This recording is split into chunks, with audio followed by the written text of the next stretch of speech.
This podcast is sponsored by nobody. Hey, dudes. This is Lynne Griffin, Claire in the original Black Christmas, and you're listening to Tommy Throwback Kovac on Splat from the Past, guaranteed to offend and delight everyone out there. Hey, dudes! Welcome to Splat from the Past, the only 80s themed horror and sci-fi show where things could get totally radical. Now, today is Halloween, and we are going to fucking celebrate. We have got Lynne Griffin coming back on the show today. I believe it's her 6th time, something like that. I should have fucking counted, but I'm just running all over the place with this show. And she's coming back on the show. We're going to talk about just random shit. You know, she just did a Christmas TV movie. And well, I think in the past we've talked about doing the movie Mr. Patman with James Coburn, but I want to talk more in depth about James Coburn. I just realized the other day what a badass that guy was as an actor, and I want to see if she has any good stories about working with him. And it's going to be a great Halloween show today. Got Lynn and then another good friend, Terry Bolo, later today. It's going to be friggin' awesome. And I released my Mark Price interview at midnight, and then at 5 p.m. today I'll release my Judy Aronson interview I did on Tuesday. I am so fucking blessed. So, yeah, here is my interview, my new interview, I should say, with Lynne Griffin. Hello, and happy Halloween! Happy Halloween, Lynn. How are you today? I'm good. I can barely hear you. Really? It's the damn internet issues. That's why I'm late. What? Yeah. That's really weird. Well, hang on. Let me see if I can put you on. Yeah. Hello? Okay. Okay. I can hear you much better now. I couldn't hear you hardly at all. Yeah, it's the damn internet. And I was singing. Yeah. It's the damn internet issues. I'm just here having a cup of tea. Mm-hmm. How are things now that How are you? Okay. How are things now that the world is returning to normal? Well, I mean, quite honestly, it doesn't seem like it really is normal yet. Yeah. I know there are people doing things, and there's certainly, theaters are opening and restaurants are opening, but we don't have like a burning desire to go out there and socialize with the greater unwashed public. Yeah. I don't know. I mean, I'm sure we will, but we've been so used to, creating at home and cooking for ourselves and just having a lovely time cuddling our cats. And, it's just, I don't feel the great urge to go, ooh, let's go to a concert or let's go and see a movie. Although I would like to see the new Wes Anderson film. Yeah. I finally went to the movies for the first time in a while a couple of weeks ago to see that new James Bond movie. Yeah? Yeah. And, were there people social distancing and wearing masks? Not really. None of us were. We were supposed to, but we just didn't. I don't know. I mean, I'm not sick. And they didn't have any kind of protocols for you when you went into the theater? Well, yeah. I mean, we were supposed to do all that, but we didn't, and they didn't do nothing. Okay. Have you been double vaxxed? I'm double vaxxed. I'm getting my booster on the 15th, and we have a very low death rate over here. Yeah, and they recommended that you get a booster? Well, they're recommending the whole world gets one. So, yeah, I'm gonna get one. However, here in Canada, yeah, because most of us got AstraZeneca, yeah, we've heard nothing about getting boosters. Huh. Nothing. Even, and I was even at my doctor's office, mm-hmm. or something else. I fell on the set, but that wasn't an issue. She was like, "Well, you can get your flu shot," but there has been with AstraZeneca. There has been no conversation anywhere, even on the news, about getting a booster shot. Huh. I don't know. Yeah, I don't know either. But over here, that's all I keep hearing about every podcast I listen to. Booster, booster, booster, whatever. So you had an onset injury? All right. Yeah, I was shooting an episode of this crazy new series called Tall Boys. Mm-hmm. Spelled Tallboyz. Right. GZ, whoever. I just took a flying fall going to set. I had to get a tetanus shot because I hit the metal door and scraped my arm along the metal door and bunged up my knees. But I still went in and shot the scene because it required me to be in pain anyway. Yeah. Wow. Have you ever had anything like that before? Not that I recall. No, I mean, there are certainly dangerous things I've been asked to do, but I've always come out pretty unscathed.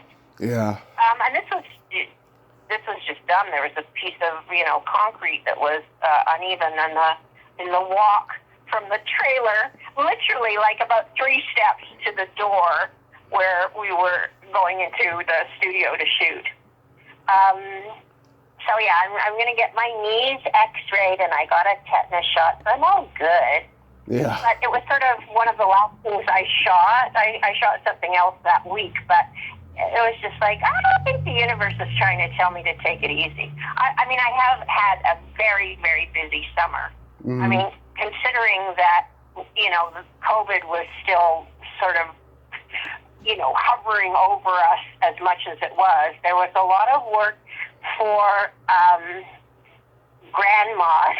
I guess I have now officially entered the cute grandma phase of my career. I noticed that you did a Christmas TV movie. Oh, I got 2 of them coming out. Oh, I only know about the one. It was called It Takes a Christmas Village. Yes, and then there's another one, and they're both going to be on Lifetime. The other one is called Ghosts of Christmas Past. Oh, nice. I like the sound of that. Yeah, and I play a mad fortune teller. A mad fortune teller? Oh my God, I could just imagine you playing that. Oh, it was really, really fun.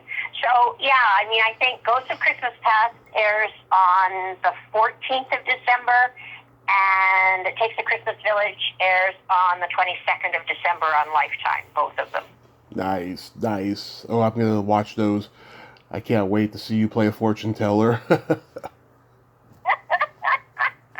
Yeah. Ooh, yeah. Have you... It's a really fun.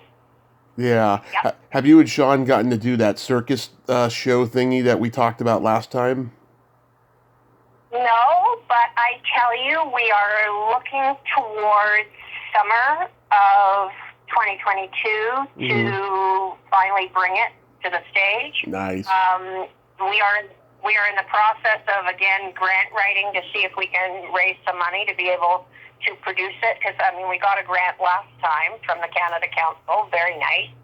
We don't know whether they'll give us money again, but because we weren't able to do it because we were literally, a week away from opening when the COVID lockdown happened.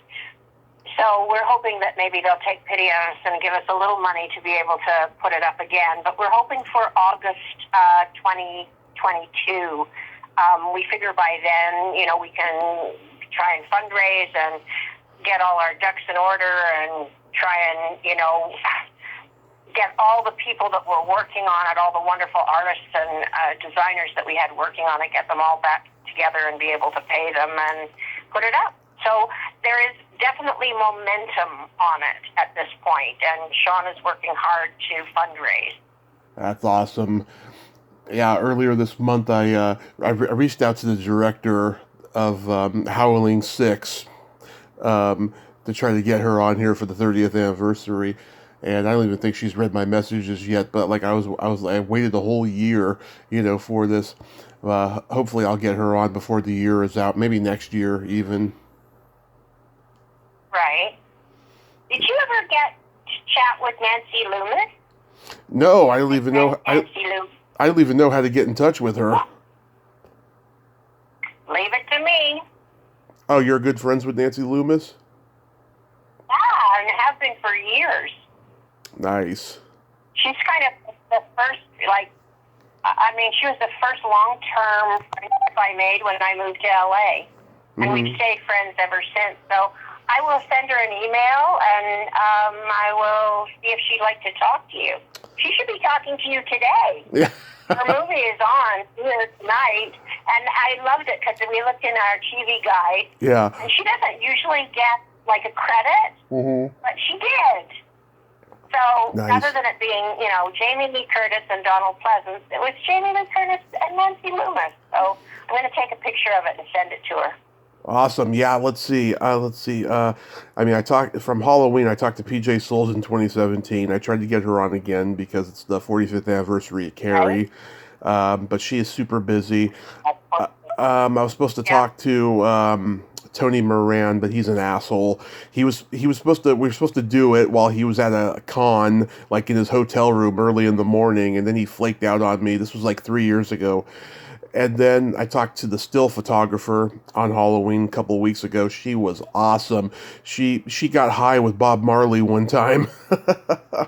Wow. Yeah, she used to be. She started out taking pictures of rock stars, and Bob Marley was one of them. Yeah. Hey, I kind of know who she is. Yeah. Yeah, Kim Gottlieb. Yeah. Cool. Yeah. Cool. Wow. Well, Nancy has done a lot of these, so and she does cons, so I think she would love to talk to you. She's actually a visual artist now. She is a sculptress in found objects. Right. Like big sculptures. So, she's been in galleries and, she's actually now puts together these enormously powerful sculptures that she solders, and I don't know, she started out doing very small ones, and now she's doing really impressive, and out there, I think you'd like some of her sculpture. They're pretty wild and unusual and dark. Yeah, I would definitely like to talk to her because I like all the Carpenter movies she was in. Yeah, and she was married to Tommy Lee Wallace. Yep, who did It and so many great movies in the horror genre. And all that, and the John Carpenter connection. Mm-hmm. I wouldn't talk to Carpenter though. I heard he's become such a curmudgeon in later years. I've heard quite a few. Yeah, I've heard quite a few stories about that, but definitely I'll talk to her though. Well, and Nancy is also really good friends with Adrienne Barbeau. I'm talking to Adrienne next week. Well, tell Adrienne hi. Yes. I don't know if she'll remember me, but hi, and to tell her that I spoke to you about talking to Nancy, and if we both get on Nancy to talk to you, then you've got, double the chance of getting her. We'll see. I don't know, but we'll see. I did meet Adrienne a couple of years ago at a convention, and she was great, and she's just a great person. But we shall see. But definitely send that email out. I will. Yeah, I'm a little emotional today. It's 1 year since my stepdad died. Oh my God! Oh, honey, I'm so sorry. Yeah. 1 year. 1 year. I didn't know about it till I didn't know about it till November 9th. 10 days later. Oh my God! I don't think we ever talked about that before. I don't think so either. I may have brought it up to you briefly last time, but I don't remember. Yeah, I'm so sorry. Those days are hard to get through, and Yeah. especially, I find especially this time of year, there's kind of a melancholia that sets in because the summer is over and the leaves are falling off the trees and it's getting colder. And, it's so funny because my mom passed away in spring. Oh, really? And I just find, and my dad passed away right after Christmas. Oh, I'm so sorry. So it makes these days, even though they're sort of holidays or celebrations for other people, it makes them a bit melancholy. Yeah, I mean, I'm so lucky I have my parents still, but my dad, he's having heart trouble, and he has to wait till his 65th birthday to get Medi-Cal because he's taking blood thinners now, and I worry about that. His birthday's in March. I'm not too worried about that, but it's in the back of my mind. Right. And, when there are medical issues, that's why I feel so much for anyone living in the United States, because here, if you have a medical issue, you can get it addressed right away because of of our health insurance. And for anyone to have to wait until they're 65 just to be able to qualify for something that they desperately need is it's not the way I would run things. For sure. It's fucking. If I were whatever I could be. It's fucking retarded, is what it is. Well, it is. It is. I mean, and we've dealt with so much misinformation. Yeah. With health objectives over the last 2 years, it's been really hard. I mean, that's why. We consider ourselves very lucky to live in Canada. I think, going back to that about being 65 to qualify for medical aid, you have to, they used to say, you have to be 65 to collect retirement, right? I think you should get your retirement if you get fucking injured on the job and you can't work the rest of your life when you're like 40 or something, It's just insane. Of course. Yeah. I mean, you're hoping at least they get workman's comp. Yeah. Well, that runs out after 2 years. Yeah. Well, does it really? Oh, God. My mom just lost hers, Yeah, she's good. Man, I tell you. She's been suing the company ever since that injury. She goes to the Bay Area in December for another fucking psychological and physical evaluation to prove that she's injured. God. It never ends. Wow. Yeah. Yeah. And, of course, I fell down on the set, and they were so wonderful, and my doctor saw me right away, and, all is well. Yeah. Whatever I needed, I was able to get immediately. Makes me sigh, makes me happy, though, that we're here, but it does. I do remember when we lived in the States how... and also with Sean's family and his parents and what we went through when they were ill and having to be hospitalized, it was really tough. Yeah. I don't know what's going to happen. I don't know what's going to happen in this world. I don't. Well, hopefully, a real...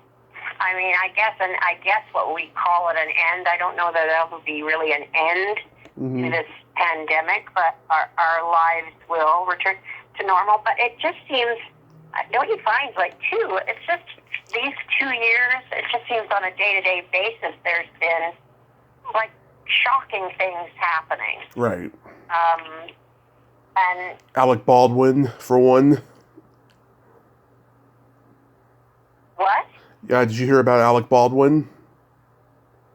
Well, of course. I've been following it very, very carefully. Yeah. To what's going to happen. I don't know if you ever saw a movie that I did called The Amateur. Oh, yeah, I remember that one. Well, in the opening of that film, we were shooting in Vienna, but they held a gun to my head with a blank and fired it. And you thought it was loaded? Well, I mean, you're acting, and you go. They tell you it's perfectly safe, but how do you?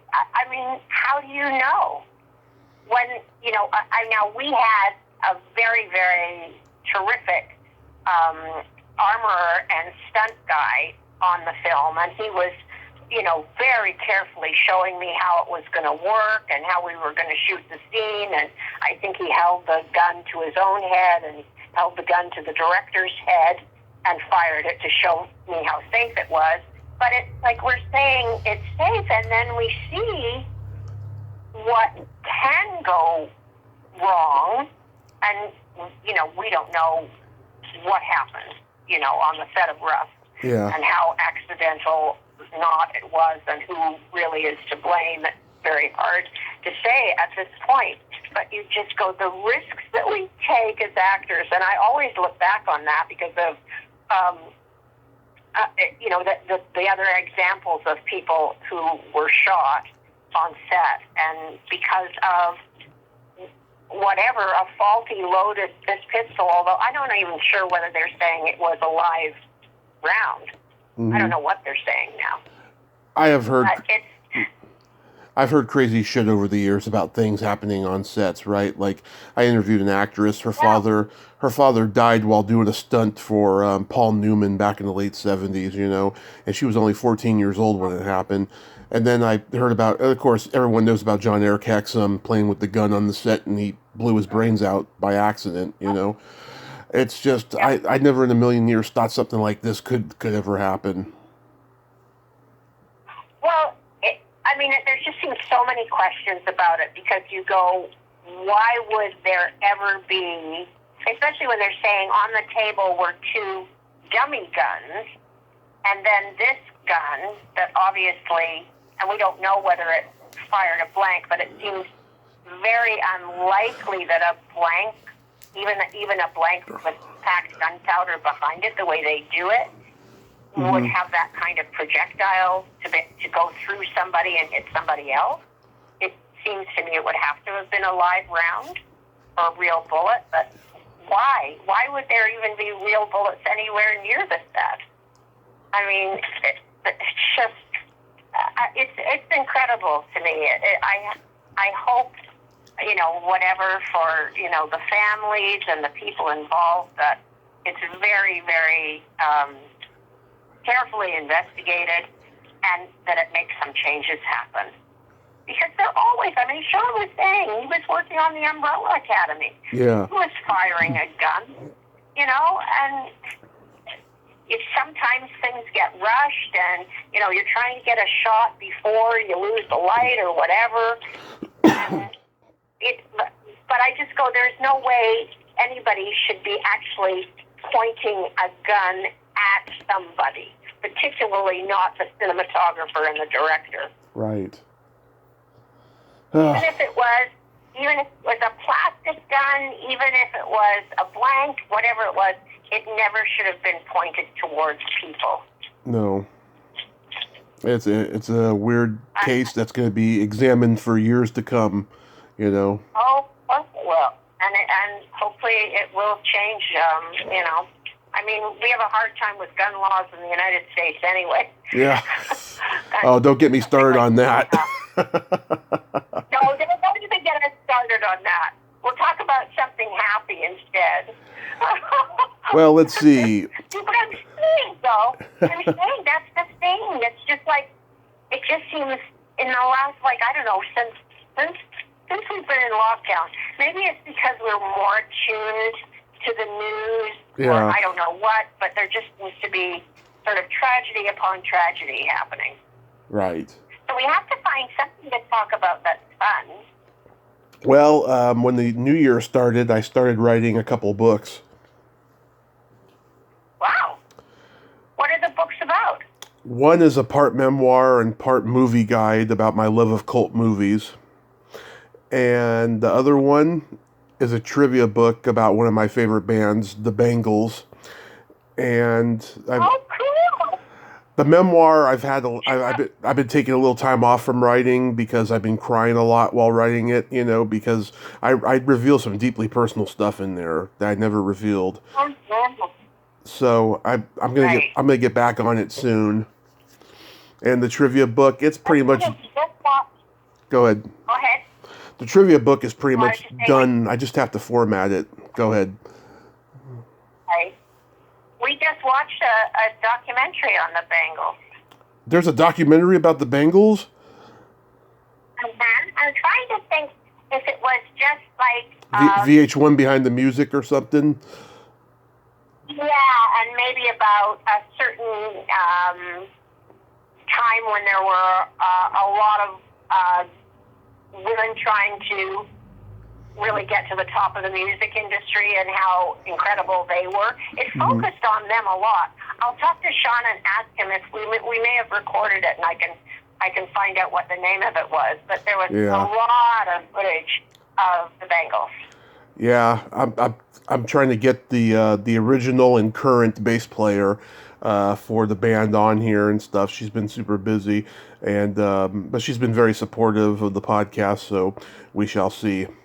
And also too, I'm thinking.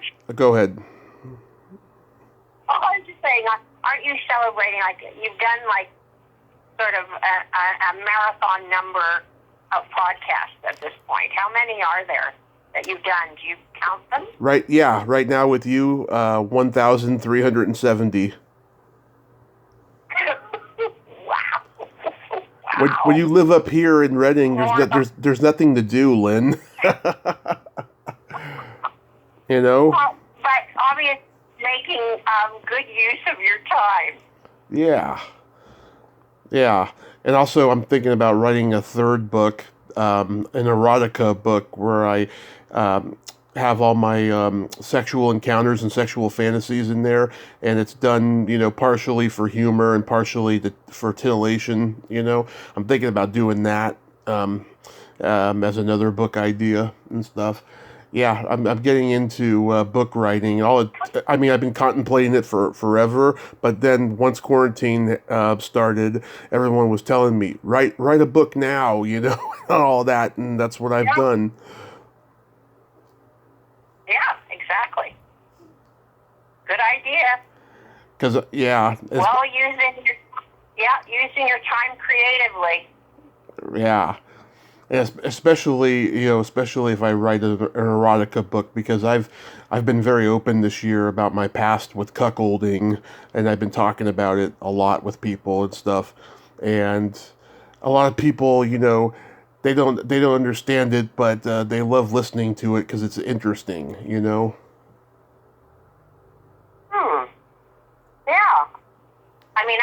I don't know. I'm such a Puritan. I'm such a virgin. Such a little prude. I just read, yeah. You know who Mina Subati is? What's her name? Mina Subati? No.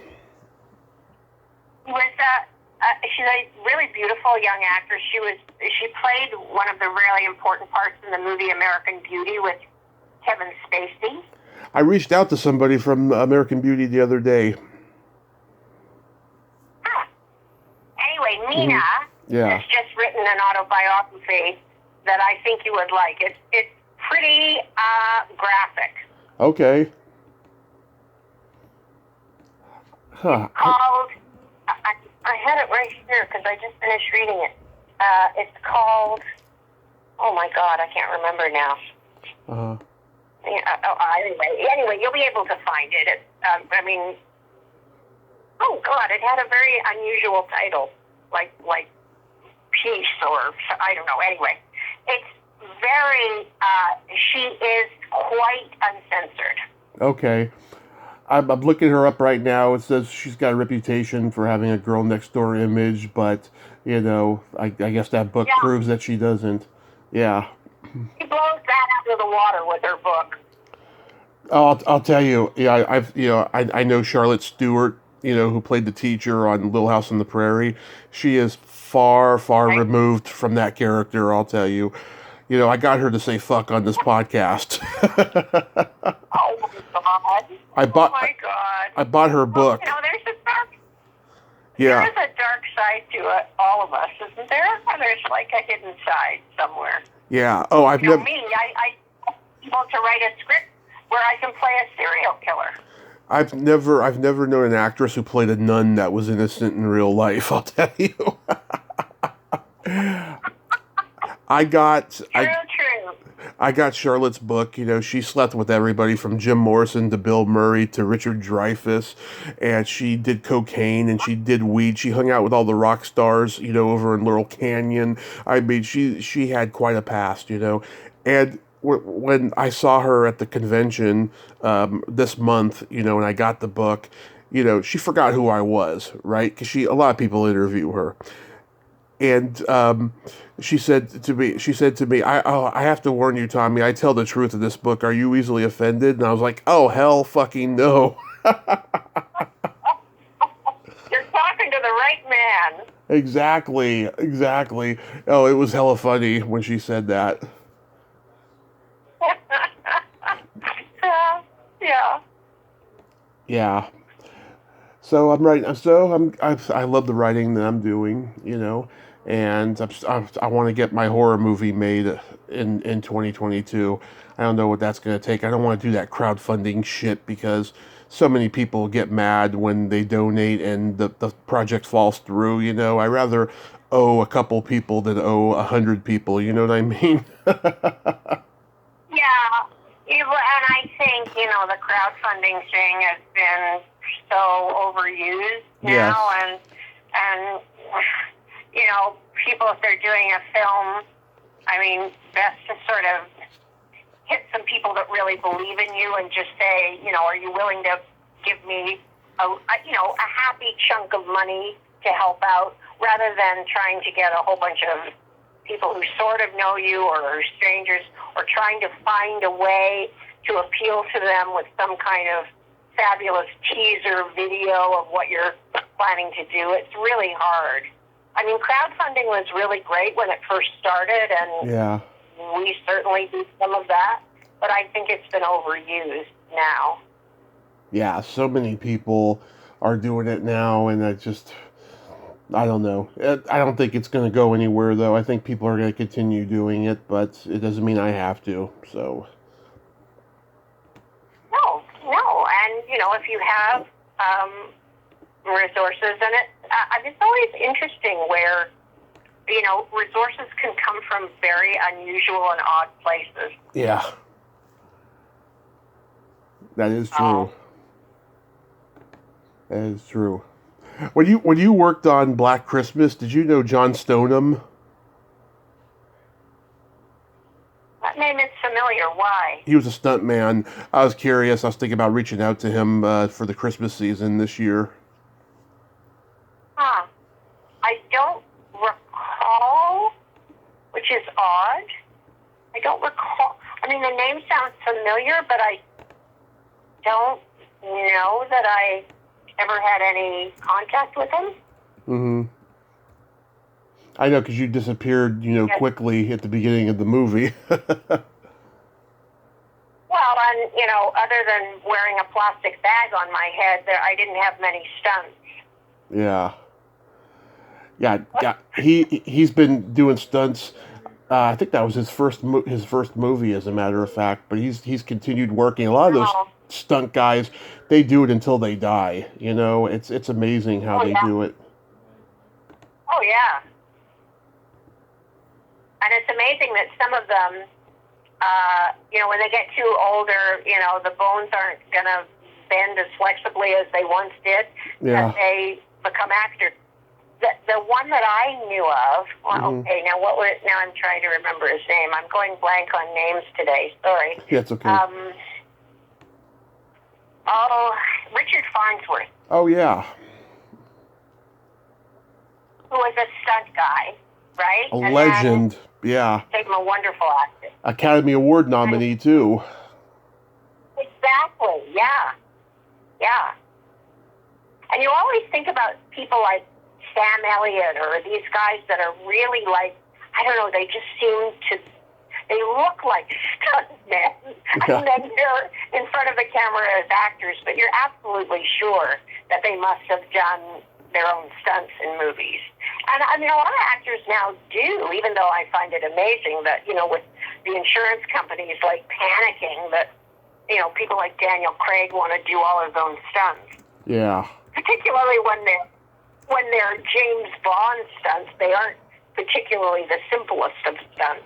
Oh, the old guys like John Wayne, you know, did their own stunts, you know, up until a certain point. And then I interviewed one of John Wayne's stuntmen because he was Jason in Friday the 13th Part 4, Ted White.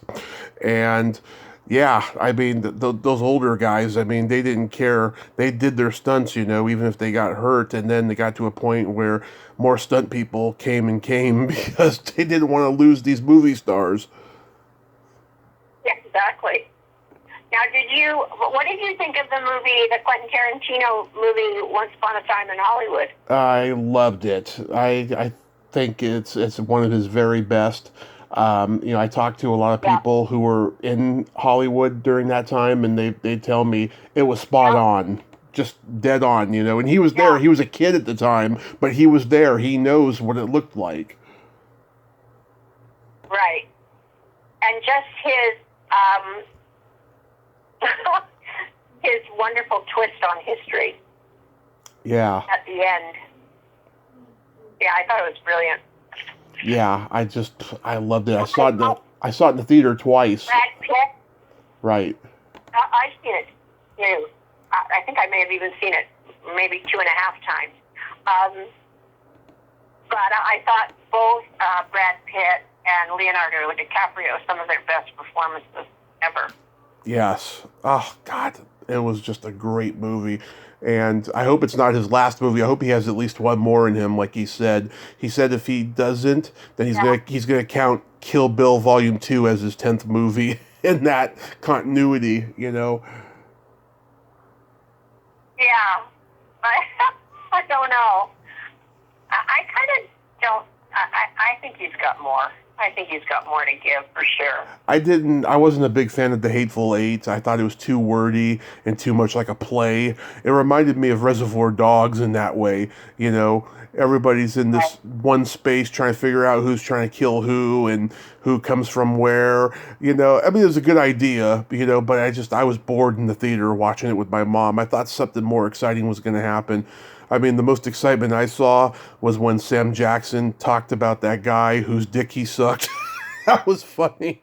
But other than that, I'm bored the entire time. Yeah. Yeah, that's why there's something about Once Upon a Time in Hollywood. Mm-hmm. I don't know. It just works on so many levels.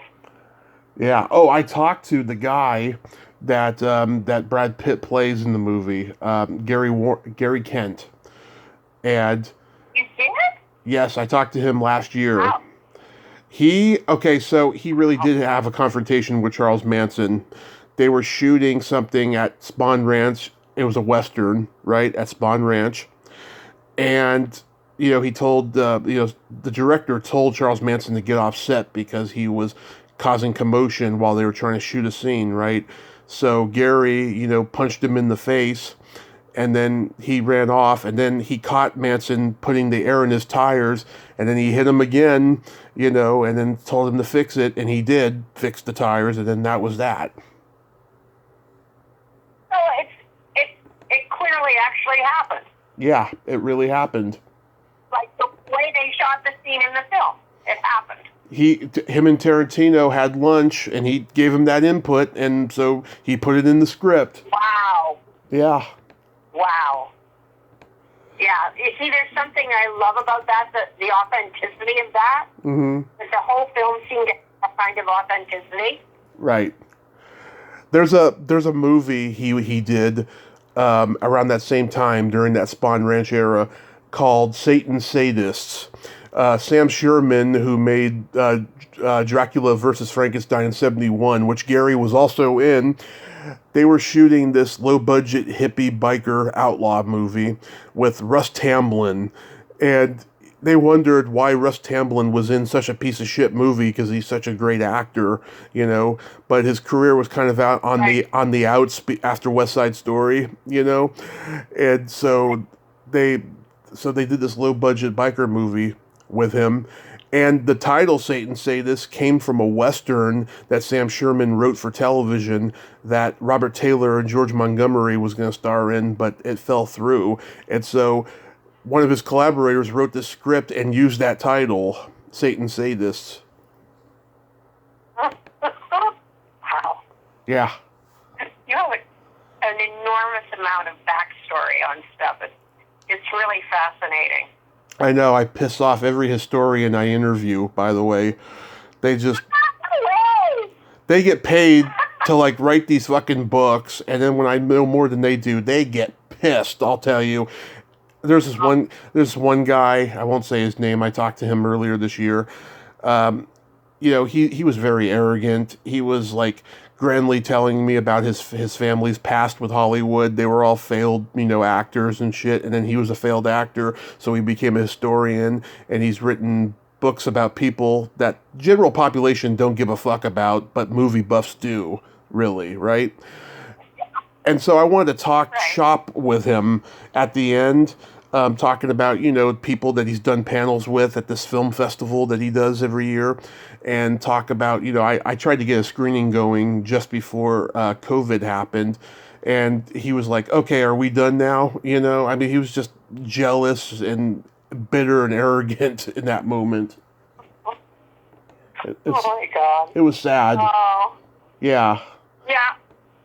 Yeah, well, I'm always sad when I hear of these things that happen with you, that you get these people who are, you know, too arrogant, too full of themselves, or, you know, with such inflated egos. Oh, yeah. They just can't have, you know, a really informative and interesting conversation with you. Yeah, it's only about 15 or 16 people, because 98% of the people I've talked to have been fucking amazing. Yeah. Well, yeah. But I don't know. I guess I guess even like if I talk about my career, there's only a couple of actors that I've ever run across that I thought were really, truly assholes. I know. I remember you telling me last time about Paul Sorvino. Oh, yeah. Oh, my buddy. Yeah. Yeah. Yeah. Yeah. There will be no more Santa babies after that. He killed Santa Baby. Oh, I wanted to ask you. I think we talked about this one of the first times we talked. You did a movie with James Coburn called Mr. Patman, right? Yeah. I wanted to ask you, what was it like working with him? Because he was such a badass. I loved Coburn. He was really nice. The only thing that I remember that I think he had to, if I'm not mistaken, he had to kiss me. Mm-hmm. And my biggest memory was that he was constantly smoking like a big stogie cigar. Yeah. So his kiss was memorable for the wrong reasons. Yeah. Love it. But he was, it's funny, I thought I just actually watched some of that not long ago because I was trying to remember some things about it. Yeah. And, and recently I had this, I don't know what to call him because I felt badly having to stop talking to him. But he was a real fan, and he was able to find some of the most obscure film things that I had ever done on the internet. He just kind of like for about 6 months, he just kept sending me over and over again, like things that I hadn't even remembered that I shot, like way, way back, even like some really ancient Canadian dramas on the CBC. Oh, yeah. But he had found, I believe he had found a version of Mr. Patman that I watched a bit of it. Uh-huh. Because I also remember we were stuck in Vancouver, and we ended up not being able to shoot for a long time because Kate Nelligan didn't want to do the nude scenes. That's what I remember about that. Did she die a couple of years ago? Yeah. Huh? Did Kate Nelligan die a couple of years ago? What? Something like that. I heard something like that. Maybe she was sick or something like that. What? I didn't hear that. Oh, that's sad. Let me look it up. Yeah. Hold on. Oh no, she's still alive. So. Yeah. Huh? She's alive. No, never mind. I was thinking of somebody else. Okay. Well, Margot Kidder. Margot Kidder, yes, she did die. Yeah. Yeah. But another successful Canadian actress. But yeah. Yeah, I loved her as Lois Lane. She was so gorgeous in that. Yeah, she's wonderful. She was wonderful in that film. She was so wonderfully kind of funny and quirky. I know, about a year before she even made Black Christmas, she was on the Dick Cavett show to talk about some protest she was doing. She was an unknown actress at the time. I don't even think she did Brian De Palma's Sisters yet. I think she just was on there as an activist who incidentally was an actress. And she was barefoot and she looked like she was stoned on something. She wore all black and she had glasses on. Yeah, it's on YouTube. Oh, cool. Oh, man. I would like to see that. I got a fraud call happening. If you're beeping on the line, it's just some fraud call that he's calling me today. Yeah. Yeah, she was such an amazing actress, though. Since it's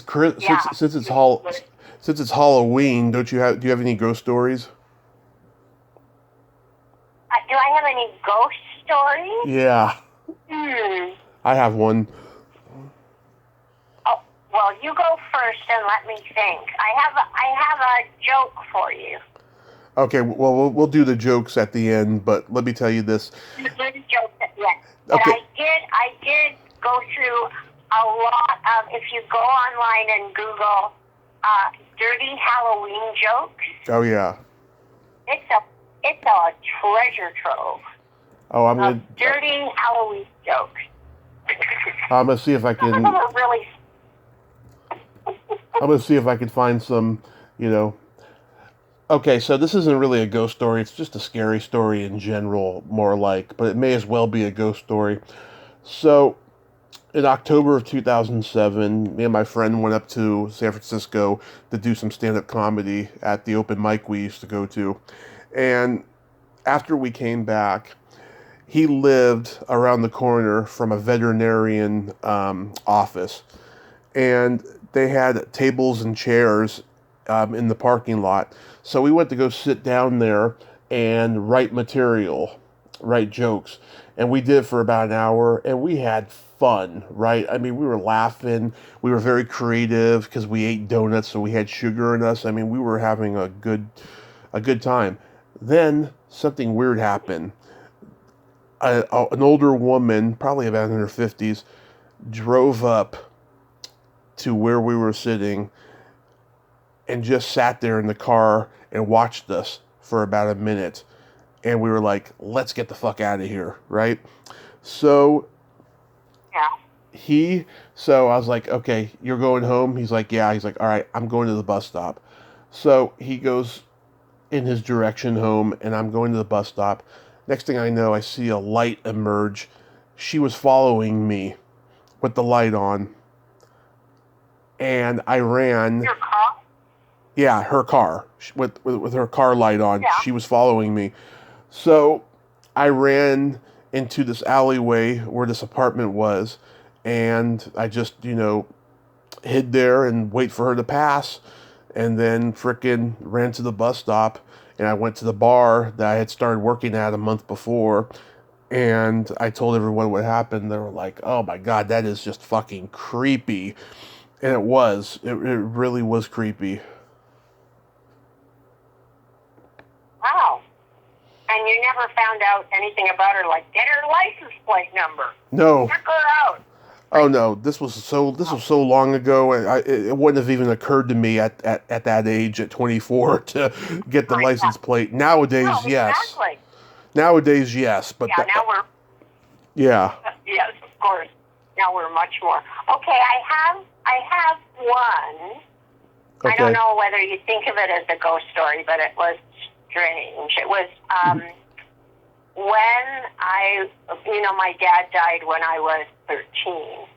And Okay. he'd been injured way back during the war, and he had a varicose vein in his leg. And his doctor kept saying to him, you should have that removed, you should have that removed. And Christmas 1967, this is a long lead up to the ghost part. Go ahead. His doctor called and said, right after Christmas, I have a hospital bed, you could come in, we just get it out, and, you'll be back to, being able to move around better and walk around. And so he agreed to do it, and he went into hospital. They performed the operation. They left him lying too long after the operation, and he, on his own, I guess, he got up to use the washroom, and he had a blood clot in his leg from the operation that went slowly but directly to his heart, and it finally killed him. Anyway, he was cremated. We had a memorial service, and then my mom and I decided that we would leave the house that we were living in. And we were moving into downtown Toronto. And the moving van came to our house, which was in Willowdale. And I didn't know what had happened throughout. They kind of kept me in the dark about how my dad had passed and all that kind of stuff.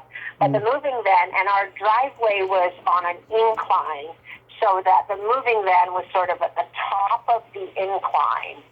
And my mom was giving me stuff to, boxes of stuff to carry out to the moving van. And I was carrying certain things, and, it was sad. We were leaving our, my childhood home and all that. But I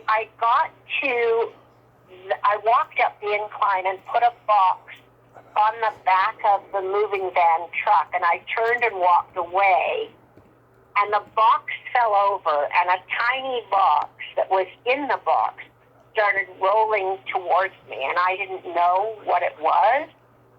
And so when I picked it up and I took it into my mom and I said, "What is this?" She went, "Oh my God, that's your dad's ashes." Oh my God, that is creepy. Yeah.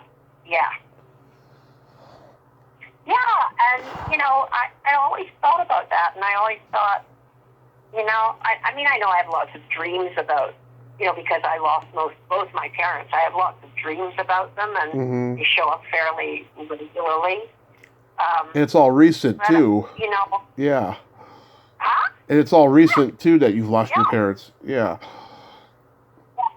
That, and, they do haunt your dreams, and I always felt, after my mom died, I would be walking around, like, with Sean, and I'd feel this pressure in the middle of my back, and it just felt like a hand, like, pushing me forward.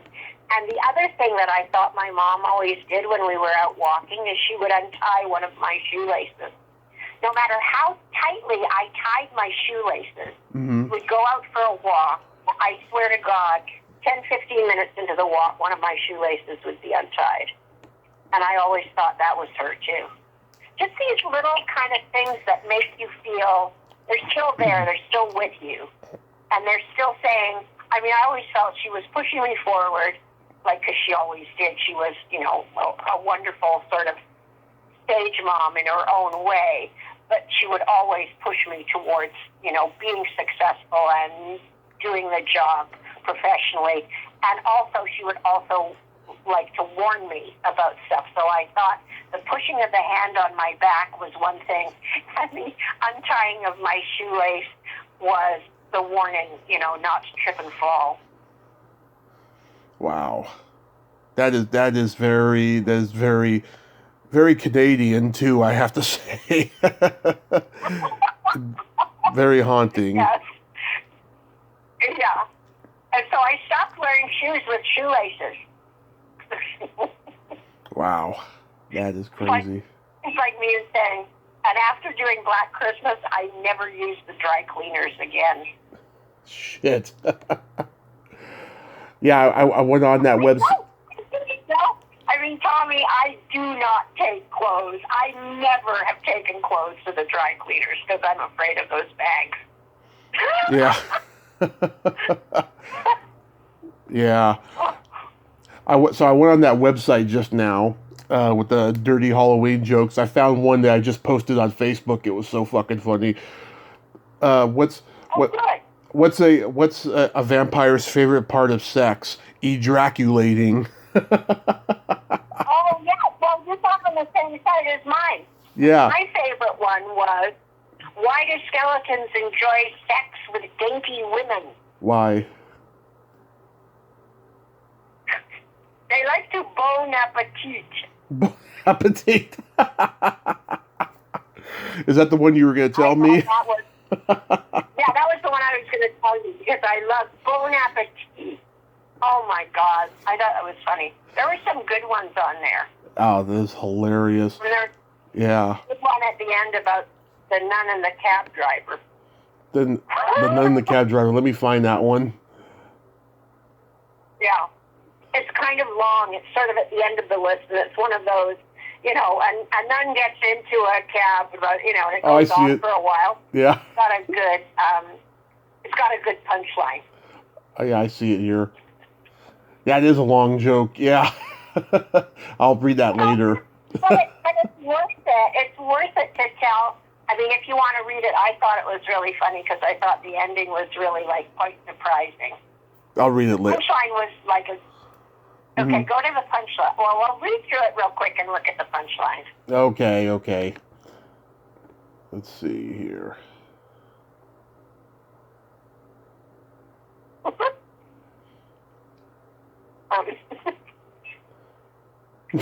Talking while It's already funny. You know what I mean? I mean, it's kind of, I like the ones that sort of take you by surprise. Mm-hmm. It wasn't what I expected.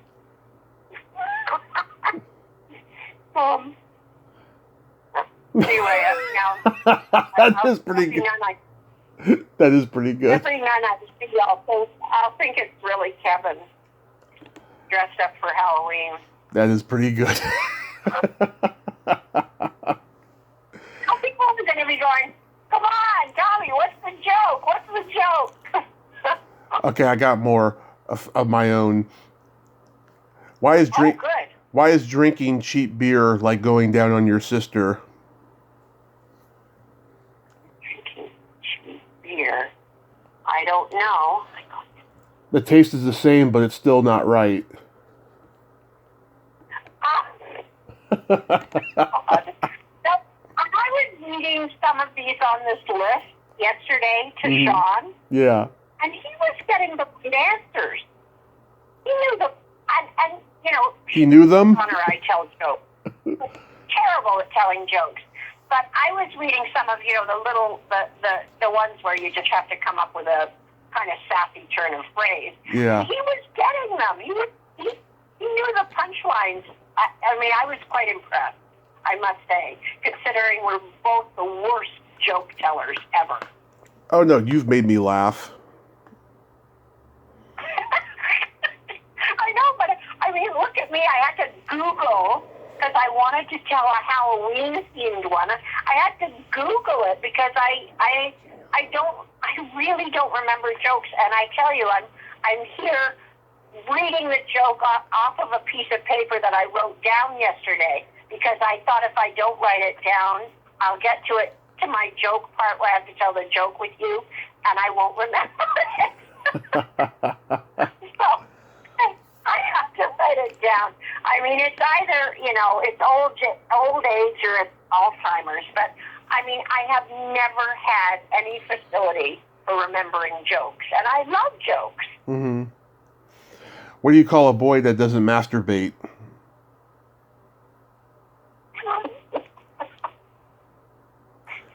I want to come up with something. A very happy boy. No, sorry. Everyone guesses that. No, a liar. Ah, yes. See? Interesting turns of phrase. I like those ones. I like those ones where it's just like the simple twist on. I told that one. A few of them. Yeah, I told that one to an actress. She's like, I have 3 brothers and 2 sons. You can't bullshit a bullshitter. I do remember ejaculating, though. I remembered that. That was funny. I like that one. Yeah. And I like that so many of them, the skeleton ones, so many of them involve the word bone. Yeah. As a verb as opposed to a noun. Yeah.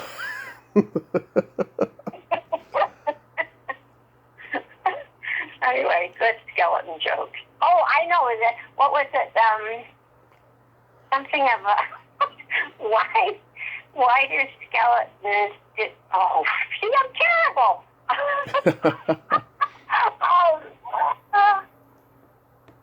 No, I can't remember it. But the punchline was something about popcorn. Well, it was about popcorn and fingers or something, and the skeleton saves the fingers. I don't know. See how useless I am? I just read all of these yesterday. I literally went through the list twice. Yeah, that's anyway, okay. Don't hold me accountable for the joke part. That's okay. Ever from our publication. I'm glad I made you laugh once in a while. Oh yeah, you have. Okay, good. And vice versa. I forgot to mention when we were talking about Nancy Loomis earlier. You put Greg in touch with Peter McNeil. I did? Yeah. Okay. Yeah, I would. Well. That's interesting. I mean, I know Peter McNeil. I mean, he must have gone on Facebook, Greg. Maybe. To find Peter McNeil. He's not like a really close friend of mine that I wouldn't have his email address. Mm-hmm. I mean, Nancy, I have her email address, but yeah. Peter McNeil, he must have. And why would he ask me about Peter McNeil? Because he's not someone that I've worked with a lot. That's interesting. I don't know. He said, I don't know. He's saying that I talked to him about Peter. He posted earlier this year that he had interviewed him and that you connected the two of them or something like that. Wow. Yeah, because I reached out to him last year. And I never got a response. I wanted to talk to him about Rabid and Kathy's Curse, which I think is such an underrated Canadian horror film. Right. Well, I'm pretty sure we're friends on Facebook, but he's not someone, like Art Hindle or something like that I know really well, and I talked to Art a couple years ago. Yeah. And I even lately I've worked with Art quite a bit, in the last decade or so. But I can't even remember anything that Peter and I actually ever worked together on. I more or less think I just know him. He's working on a series at the moment, I know, because I auditioned for it and didn't get the part. Mm-hmm. But he is doing a series on the CBC, or I think it's CBC or CTV, called Moonshine, that shoots on the East Coast, that shoots in Nova Scotia. But other than that, I don't have a lot of contact with him. That's really interesting that Greg Gilbert said that, or else I'm having another senior moment where I don't remember this conversation. It's okay. Right? It's okay. I just, was checking and seeing. But if I ever do, you'll be the first to know. Once I get Peter McNeil's email, I'll send it to you. That's so funny. Oh, God. I just, I love... No, it's not. Yeah, I love Canadian horror films, and I love interviewing Canadian actors. They're just such great people. I interviewed this one actress, right? Her father is pretty well known in Canada as actor. Do you know who Maurice Podbury is? Yes, of course. I interviewed his... Yeah, I interviewed his daughter. Yeah, I interviewed his daughter, Allison, wow. last Christmas. Oh, God, she was a lot of fun. I mean, she's a girl you'd want to hang out with. She's got such a potty mouth, and she's just fun. Yeah, and I asked her a month ago, I said, do you think your dad would want to do the podcast? She's like, I don't think so. He's older now and stuff, and, Yeah. And I was like, oh, okay. So, yeah, but she was a lot of fun. What is her name? I'm sorry? What is her name? Allison Podbury. She goes by Allison Darcy. Allison. Yeah, she was in the Peanut Butter Solution. It was a kid's movie back in the 80s I grew up watching. I had a crush on her when I was a kid. Wow. I still do. She still looks good, She's a big girl, now. She's plus size. She looks good. Oh, aren't we all? I wonder if I should, because I have my friend Heidi Von Palest. I don't know if you know this actress. Anyway, she's written a couple of wonderful books. Mm-hmm. But she has one that she's pushing right now called Two White Queens and the One-Eyed Jack. But she was in Dead Ringers with Jeremy Irons. Oh, okay. Yeah, that's a good one. By the interview of David Cronenberg. She might be someone you'd like to talk to. Yeah. Do you know Joy Bushell? No. She was in The Fly, and she was in Terror Train. And I'm going to reach out to her. I think I did before. I don't remember, but I want to reach out to her. And you talked to Greg's favorite actress, Lisa Langlois. Oh, God, don't remind me of that. Okay. I had a bad experience with her. Go. Yeah, I had a bad experience with Lisa. Oh, okay. Okay, we'll let that one go. And of course, I did the interview with Leslie Donaldson when I first started. And right. I interviewed a guy the other day. He only did the interview because I interviewed Leslie when I sent him my guest list. He worked with her on a movie called Funeral Home. It was Ray Sager. Right. Yeah. Ray Sager, oh my God. He's a strange man, I'll tell you. Ray Sager was one of the execs on Wind at My Back, the series that I shot called Wind at My Back. He's a strange man, I'll tell you. So he asked me, right, how long will the interview be? I said 45 to 60 minutes, right? So we do it. And frickin' an hour's up. I haven't even fucking asked him about the Canadian horror films that he worked on behind the scenes, because he's still talking about Herschel Gordon Lewis, right? He thought that this was going to be a 2-hour interview and I was going to cut it up into like 45 to 60 minutes. I was like, oh, no, I mean actually 45 to 60 minutes. And then he's being apologetic with me, right? And I have another interview, but luckily she messaged me before and told me she was going to be late. So we still had plenty of time. So then I did ask him about My Bloody Valentine and Funeral Home and Terror Train. And so we got into that for about 15 minutes, and then that was that. And he didn't reply me back. I think he was pissed off at me. Oh my God. Yeah, and that was this week. Go ahead. Oh, well, I see. Recent. Yeah. It was it was on Thursday, I think. Yeah, just a couple days ago. Yeah. You know, I noticed every time I talk to somebody up in Canada, there's always like a delayed response, like we're having today, Yeah. I did I get used to it now, like, because I know, when I try and overlap or whatever, and it cuts out. But now I don't worry about when I say something to you and there's that delay. I don't think, oh my God, he's bored or he's fallen asleep or he's gone off to pee or whatever. You know how you feel like that? You're talking, you're telling me what you thought is an interesting anecdote or whatever, and then you stop talking and it goes dead silent. Yeah, I talked to Corey Haim's sister. She lives in Canada.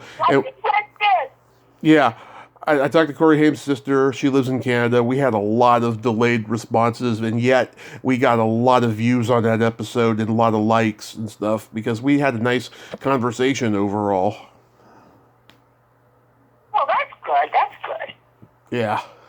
You see, I do think they're getting the joy, or your listeners are getting the joy of listening into friends having a conversation that can go in so many different directions. We never know. I never know with you what we're going to talk about. And I never plan, because I always know you come up with ideas, and you always kind of, and a lot of stuff is current as well, which I really love, that we just talk about something that's happening either in the industry or in the world or, in general. And we'll get off on having this great conversation that maybe has nothing to do with saying, so, Lynn, what was it like when you had the plastic bag on your head?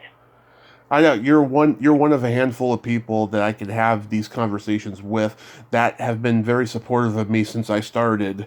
There's not a whole lot of people since I started that I can have these conversations with. So I cherish these, Lynn. I really, really do. Yeah, and I do too. I just go, they're always interesting, and I know, if there's something that I want to plug, I can plug it. But mostly, I kind of like to talk about, what's affecting the two of us, and from different perspectives. Right. Are you ever going to do Greg's show again? I don't know. I had he kind of no. I don't really think so. Again, we had sort of a kind of a funny thing, and it involved Lisa, and it just seemed like how sometimes when you just go, I like to talk to you, but I don't need to talk to you every day, and I don't need to see you when you come in town necessarily. I mean, unless it's at a con or it's at some event or something. But I don't. I mean, he started phoning me on not a line that identified it as him, but as someone else, like it was a girl's name from Nova Scotia. And I sort of got to the point where it was like, the first few times it happened, I kind of went, I had friends in Nova Scotia, so I picked up the phone, and it was him. But I just kind of went, how did he do this? Like, why is he calling on someone else's phone? Because does he think that I won't answer him? I mean, I don't like to hold anything against anybody, but I'm not really good with people who end up sort of getting too close too fast, or because I was telling you about this person who had started to, I don't even know how it started. Oh, I know how it started. It started because I think it might be on an IMDb site or on some site, that someone had coined this nickname of me as the neat Canadian lady. And I always thought that peculiar.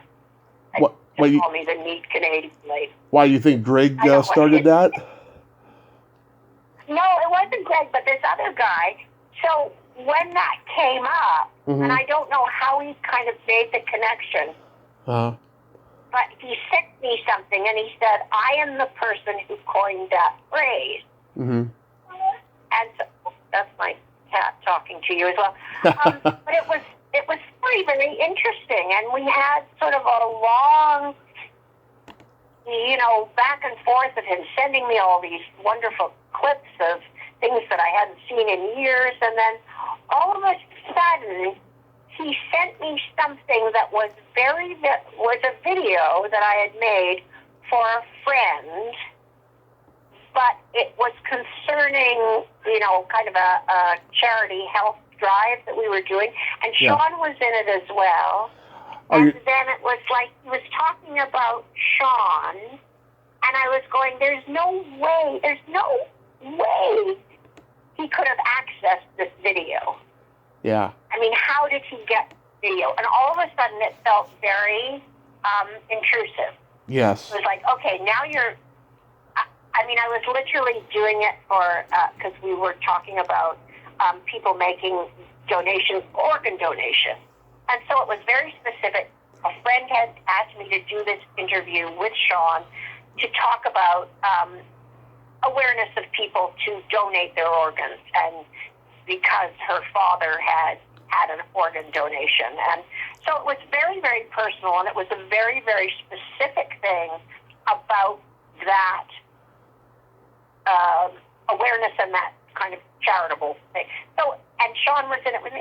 So it was like, and Sean, when he found out, he kind of went, I don't think you should talk to that person anymore. Yeah. And so I cut it off abruptly, and I felt bad, because I'd sent him autographed pictures and stuff and whatever, and, we've been, so it's really hard to know where to draw the line sometimes. Right. And when they get, this guy was sweet, but he was literally emailing me 3 or 4 times, sometimes in a day. And then he said he was going to create this library of my work. And then my inbox just filled with all these things that he had. And all of a sudden it was like my inbox was, my emails were like just him sending me these things.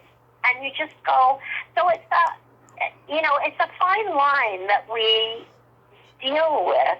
Whereas I've never, and I felt a little bit like that with Greg, so I've never felt like that with you. Mm-hmm. But it may be because I think of you just like as a friend and somebody I like to talk to, rather than somebody who's kind of prying too deeply or trying to kind of be too, I don't know what it is with, some people who want to be your friend, or not really your friend, but they want to be a fan of yours and they want to have contact with you. Right. Sometimes it goes a little too far. Yes. And becomes uncomfortable. You know what I mean? Yes. There are people, this is full disclosure, Lynn, there are people who have been on Greg's show, that have been on my show, that I'm very close with, who told me they will never go back on his show because he's like that. I won't name names, of course, but they've told me that. And, it's weird. I'll tell you, I had a stalker back in March, okay? Oh, my God. So let me tell you, so in 2019, right, I interviewed this iconic 80s movie actress who disappeared for a long time, and now she's been kind of coming back, Her and I hit it off the first interview. We talked for 2 hours and 25 minutes. It was fucking amazing, right? She came back on in November. We talked for an hour, had a great time again. I was trying to find somebody from this horror movie that came out in the late 70s, and I couldn't find anybody, right? And then after I did that second interview with her, I get a message from this guy who had like 100 mutual friends, right? And he wanted to like do my podcast, and because he had some newer stuff that was coming out, I didn't even know who the fuck he was. And in my experience on this podcast, you get a guy with 100 friends, doesn't mean he's in the industry. He could be just a fan who's trying to get in, and just be creepy and shit. So I ignored him for months. Then he bothers me again. This goes on for about a year every now and then. And then around January of this year, he's bothering me again. And so I blocked him. And then a couple weeks later, I see that Greg interviewed this guy. So I reach out to Greg and say, hey, that guy's legit. He's like, yeah, he wrote that movie that he actually wrote the story for that movie that I was trying to get guests from. And I was like, oh, no wonder his name seemed kind of familiar, right? Like I couldn't place where I read his name before, you know? So I unblock him. We set up the interview, and he mentioned to me privately and on the air, he had directed a documentary which starred that iconic actress that I had interviewed, right? And he told me that they dated back in the 80s because he had a public access talk show in LA and he interviewed her and they dated, and then they reconnected and he put her in the documentary that he made, which I watched, by the way. It was weird and it was not that good, to be honest with you, Lynn. So he mentions her name 62 times during this podcast, and it was creepy and disturbing. After it's done, he calls me back at midnight over here in California while he's in the South, and he woke up my mom with this phone call because it was on the landline here that I'm using now. And it was just, what the fuck, right? So I fucking came down hard on him, right?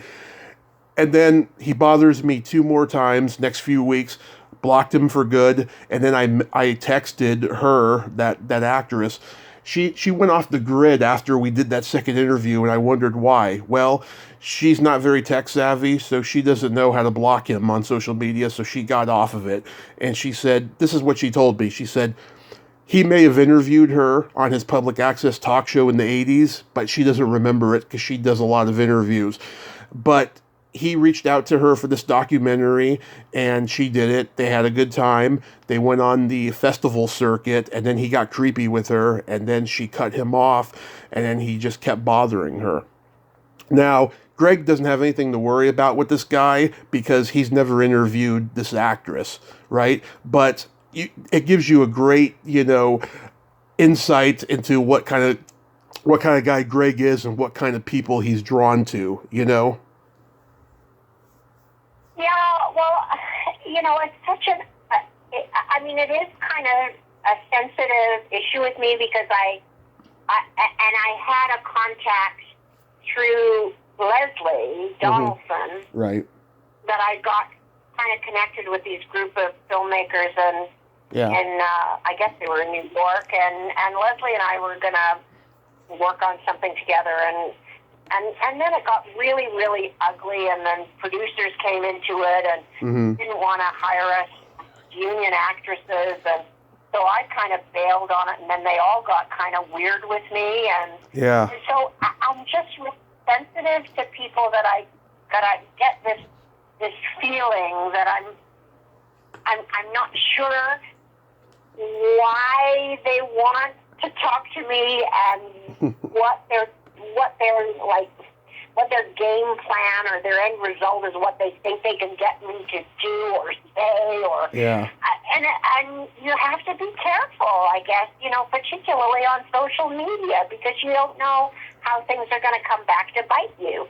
And I often feel, one of the things that I'm like just a fanatic about is people who send me friend requests on Facebook, and they say we've got, like you're saying, we have like 100 mutual friends, but I'll look at who they are, and they're all like people that I am not particularly friends with, but they befriended me because of the horror thing. Mm-hmm. And there's something sort of weirdly, strangely incestuous in all that pool, and but I was trying to, but the people didn't want to. They said, well, I don't want to talk to you if you talk to this person. Oh, yeah. Because I don't like this. We can't be friends. And I was going, I don't even really know that person. Yeah. Just maybe did an interview with them, or I met them at a con, or I met them. I don't really. So, if you don't tell me exactly where we met and or how you know me or what the connection is, you're trying to get a friend to befriend me on Facebook, you got to tell me something. Don't just send something, blind and expect me to accept it. And because you occasionally, as you say, we get burned. Yeah. Yeah. I mean, social media has really enabled crazy people to find loopholes over things like that, you know? Oh, It's, yeah.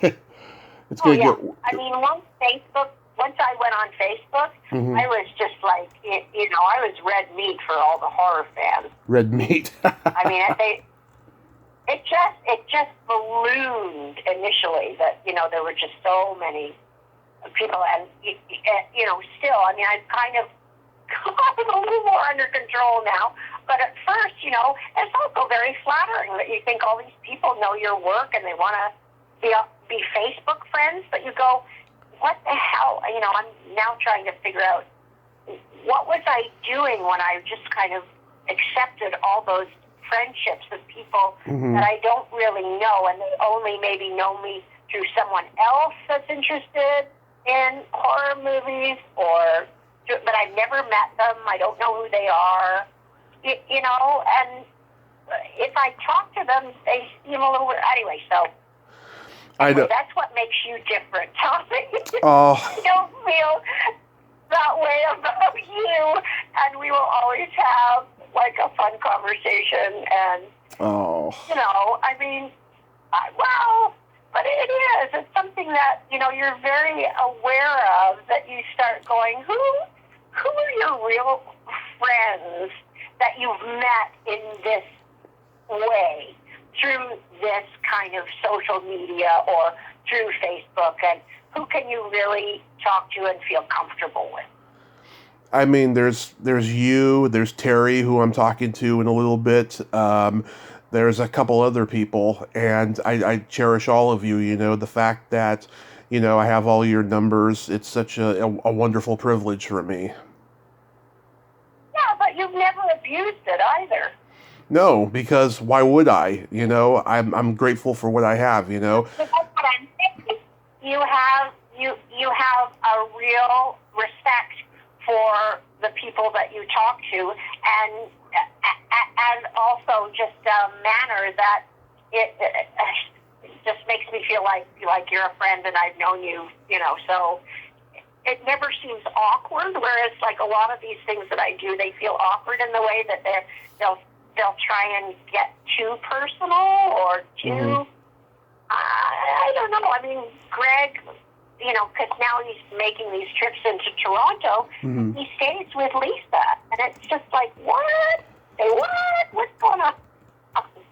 And yeah. So I've sort of backed off that, and right. Oh, don't get me wrong. There's guests that whenever I'm in Los Angeles, I get together with and have dinner, and some of them have invited me over to their house, and we've smoked pot and had a good time or what have you, right? But it didn't happen overnight. It took 2 years at least. Oh yeah. Yeah. Oh yeah. Yeah, you create a foundation of a friendship first, and I think a lot of people are scared of talking to people or meeting people online, and then God, I feel for these people who are trying to do online dating.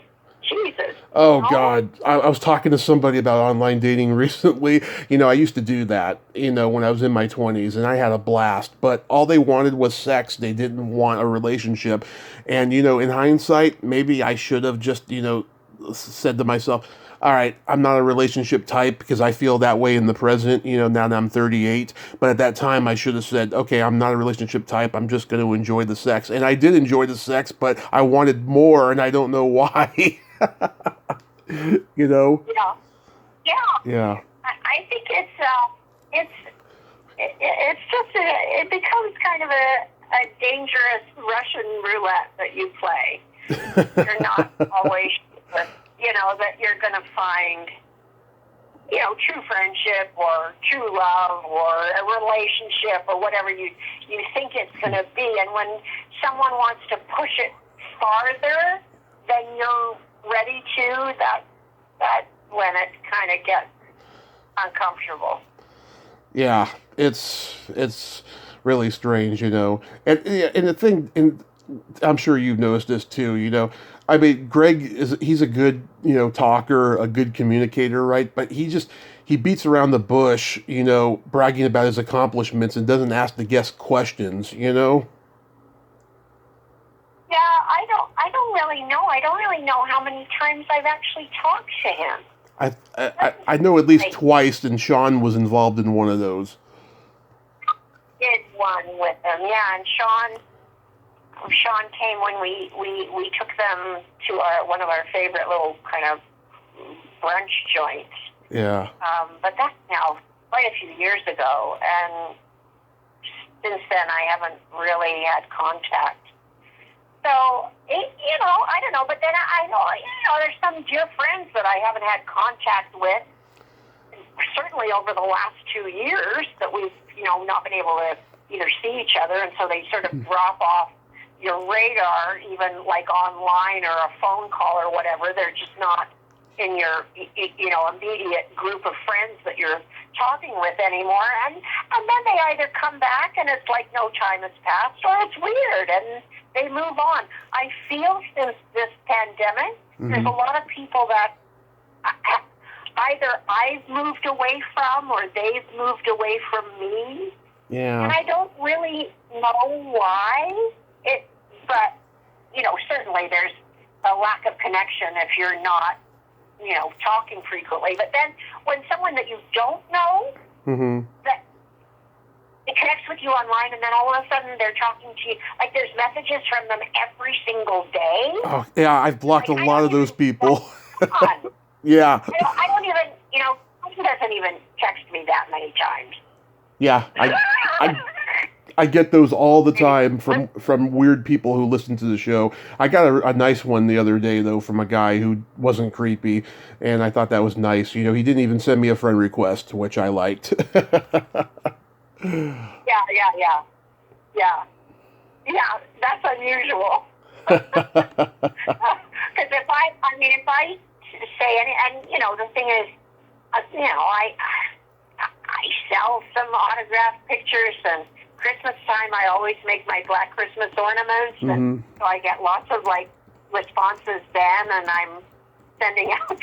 I don't know how many of those ornaments I sent out last Christmas. I've even put the order in now because I have to start making them again for this Christmas, because I know there'll be people. But then, when they then think, okay, now can you send me a friend request? I go, okay. Although one of the people that I sent an ornament to, who then I accepted their friend request, they then turned out to be like a producer and got me hired on a film. Yeah. So, see, you can never tell when it's going to be a good thing and it's going to lead to something positive, I guess. I don't know. I mean, because then when, we were working together on the film, he told me, I bought one of your Christmas ornaments. And that's how we had connected, because he bought Christmas. Anyway, weird. It's weird.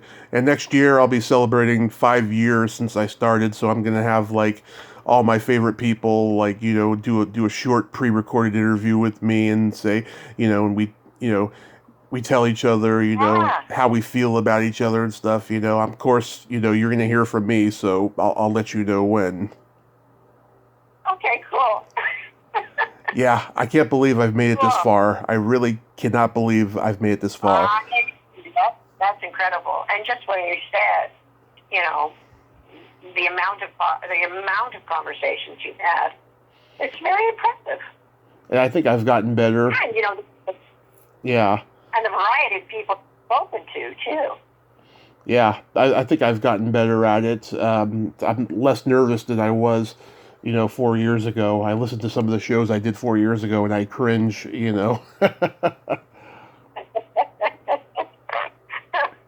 Well, you get, as they say, you get better at anything you practice at and that you love to do. Absolutely. Well, Lynn, thank you for coming on again, and you have yourself a happy Halloween and happy holiday season, and stay safe out there. You too, my darling, and, until the next time that we chat. Until the next time we chat, yes. Tell Sean I said hi. I will. Thanks, Tommy. All right. Love you, hun. Bye-bye. Bye. Well, there you have it. Lynne Griffin. Ain't she a sweetheart? Oh, I just adore her. She is the absolute best. And I'm so glad we got to talk again. Well, till next time, this is Tommy Throwback Kovac saying there's no shame in living in the past because the present sucks. Later, dudes.